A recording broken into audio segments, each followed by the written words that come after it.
Bienvenue dans le cœur de l'info sur France 24. Il est 19 h à Paris. À la une de l'actualité, à Gaza, 93 personnes tuées dans une frappe israélienne la nuit dernière à Beit Laïa, dans le nord de l'enclave. 19h10, le débat il est consacré à la visite d'Emmanuel Macron à Rabat. Les relations entre la France et le Maroc entrent-elles dans une nouvelle ère? C'est la question que posera nos invités 19h10. Actualité au Proche-Orient, Gaza, avec 93 personnes tuées dans une frappe israélienne. C'était la nuit dernière à Beit Laïa, dans le nord de l'enclave. Des chiffres selon la défense civile, 40 personnes seraient toujours portées disparues.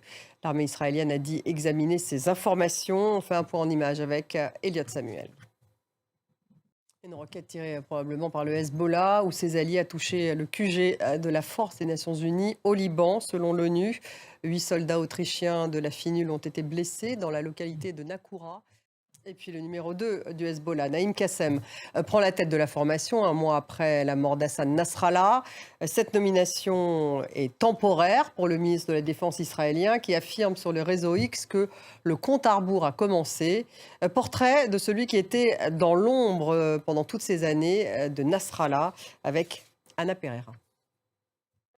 En Géorgie, la présidente Salomé Zourabichvili demande à la communauté internationale d'enquêter sur les résultats des élections législatives reportées et remportées par le parti au pouvoir. Et la Russie qui revendique la prise de la ville de Selidové au sud-est de Pokrovsk, dans la région de Donetsk. Un nouveau revers pour l'Ukraine qui vient d'annoncer la mobilisation de 160 000 personnes pour regarnir son armée.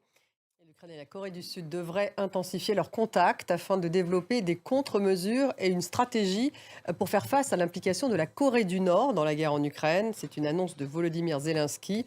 On va écouter le président sud-coréen. Merci de nous avoir suivis. Restez avec nous tout de suite. Le débat il est consacré à la visite d'Emmanuel Macron au Maroc. S'agit-il d'une nouvelle ère entre la France et le Maroc? Est-ce une volte-face d'Emmanuel Macron? Quid des relations avec l'Algérie? Et est-ce aussi une victoire diplomatique pour le Maroc? Voilà les questions que nous allons poser à nos invités tout de suite dans le débat.